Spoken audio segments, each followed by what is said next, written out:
Ketika ada ustadz tertentu, kiai tertentu yang melecehkan hukum dan syariah, contoh seperti Profesor Dr. Agil Siraj, kalau dia berzina haram kita umbar, dia korupsi haram kita ceritakan di mimbar, di majelis yang terhormat seperti ini. Tapi ketika dia mengatakan, saya malah senang kalau ada setan di sebelah saya, setannya ikut sholat berjamaah, itu kan sebuah kesesatan. Terus kakinya harus ketemu satu sama lain, gak boleh ada ruang antar kaki. Kenapa? Nanti iblis di situ tempatnya katanya. Kalau saya alhamdulillah iblis masuk bisa ikut sholat. Itu dikatakan Agil Syirak. Bahkan dia katakan kemarin, orang yang berjenggot itu orang bodoh. Orang berjenggot itu mengurangi kecerdasan. Jadi syarat yang sebenarnya untuk mendukung kecerdasan otak ketarik oleh untuk memanjangkan jenggot. Coba lihat, ya. Gus Dur tidak berjenggot, Khalis Majid tidak berjenggot, Pak Quraisyihab tidak berjenggot. Yang sudah nggak ada berjenggot itu. Tapi kalau berjenggot emosinya saja meledak-ledak, jedel otaknya. Karena syarat yang untuk mensupport otak supaya cerdas ketarik oleh jenggot itu. Semakin panjang semakin goblok. Berarti dia sudah menghina semua nabi dan rasul Allah, karena berdasarkan hadis sahih semua nabi dan rasul berjenggot.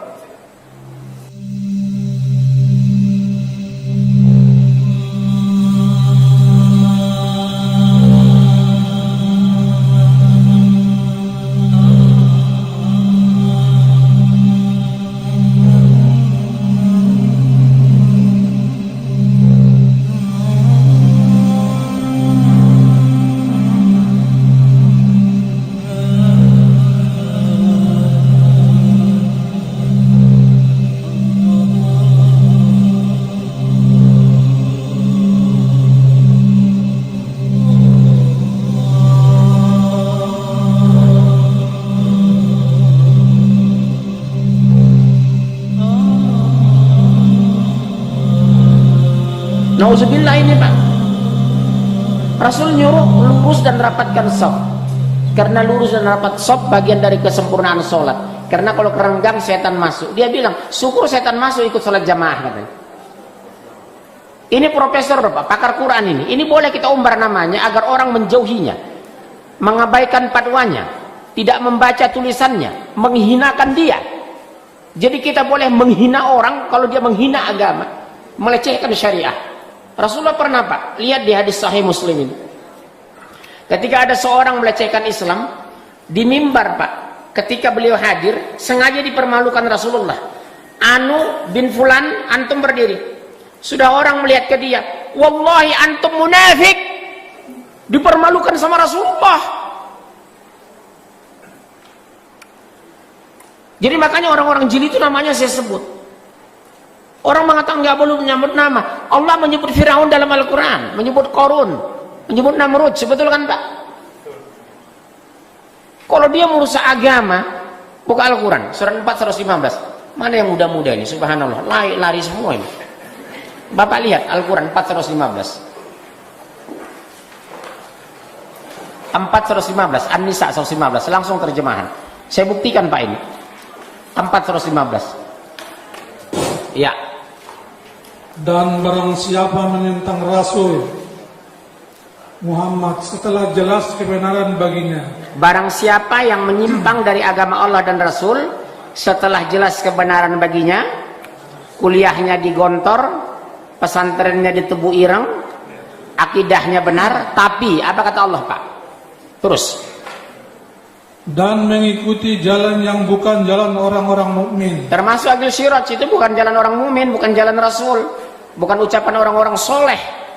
Terus kami biarkan dia dalam kesesatan yang telah dilakukannya itu, dan akan kami masukkan dia ke dalam neraka jahanam, dan itu seburuk-buruk tempat kembali. Lihat Bu, kami biarkan dia leluasa menyebarkan kesesatan itu. Metro TV mengangkat, Kompas memberitakan, media-media kafir sepakat dan senang. Tapi apa kata Allah? Tempatnya adalah neraka jahanam. Kami biarkan dia. Memang terjadi pembiaran Pak, sunnatullah. Setiap zaman ada yang menantang kebenaran. Jadi Bapak jangan kecil hati. Tugas kita melindungi, menjaga diri dan berdoa. Semoga kita terlindungi dari aliran sesat dan pemahaman sesat itu. Betul ya Pak? Dia nyeleneh dari dulu Agil Siraj. Makanya terpilih dengan dari ketua PBNU. Allah biarkan dia leluasa menyebarkan kesesatan itu. Nah, kita yang mencintai Ali, kita yang mencintai Rasulullah SAW, mari kita pertahankan ini, keyakinan yang benar ini. Mari kita pertahankan baqiyah min baqaya amal salihah. Sedikit saja amal soleh, mari kita pertahankan. Yaitu ihya'i Asyura, ihya'il arba'in, ihya'i syuhada'i Karbala. Mari kita hidupkan tragedi Karbala dengan pertemuan seperti ini. Syukur-syukur lebih dari ini, syukur-syukur lebih besar lagi. Mari kita pertahankan sautul haq ini, suara kebenaran. Mari kita pertahankan. Nggak apa-apalah sekarang orang sedikit, insya Allah. Yang penting tidak yang penting harus ada, tidak dilupakan. Insya Allah lama-kelamaan akan dipahami oleh orang banyak. Di kalangan NU sendiri masih banyak yang belum paham. Nggak apa-apa, maklum belum ngerti. Allah madihim, fainahum la ya'lamun.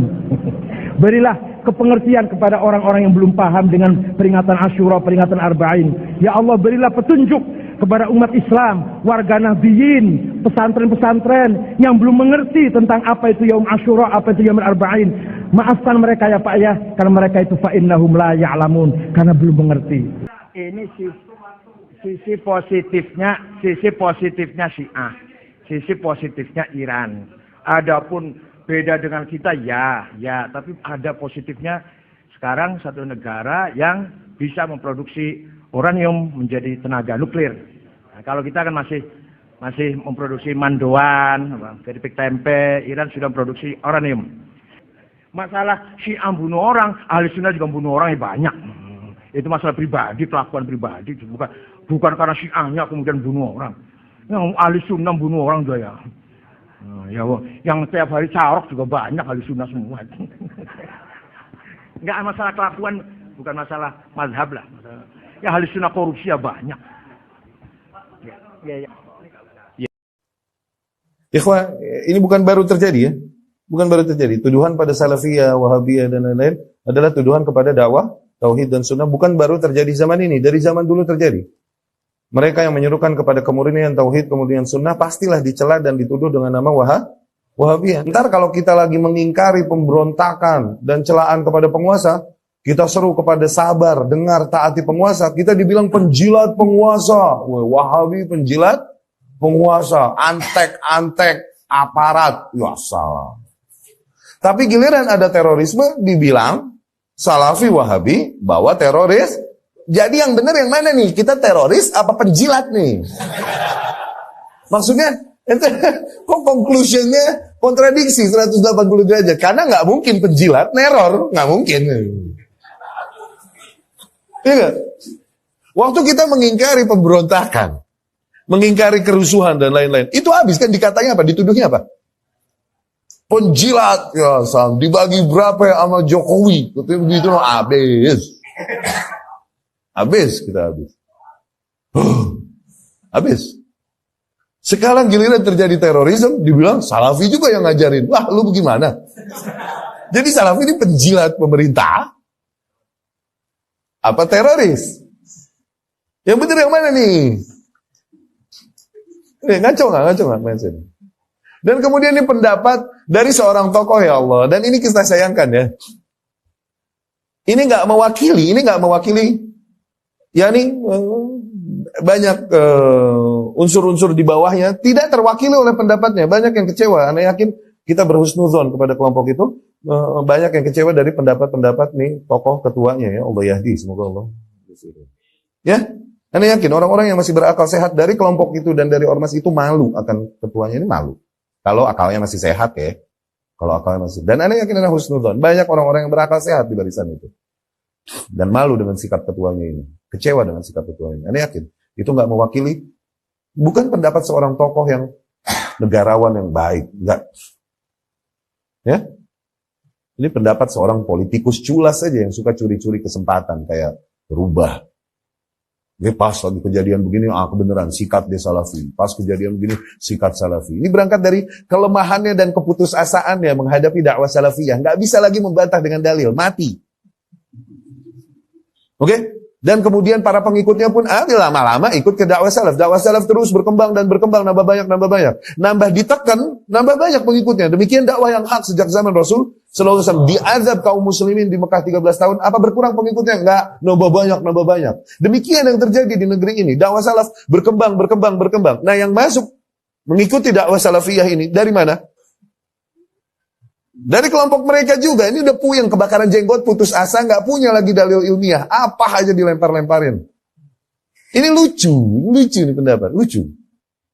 Ya akhi, dakwah salafiyah dakwah yang diberkahi, bukan lain dakwah kita menyeru manusia kepada konsep dan metode beragama sebagaimana datang dibawakan oleh Rasulullah SAW, disampaikan oleh para murid-murid pertamanya, yaitu salafus saleh, para sahabat radhiyallahu anhum. Dan ini adalah dakwah kepada sunnah yang hak, dan ini adalah syariah.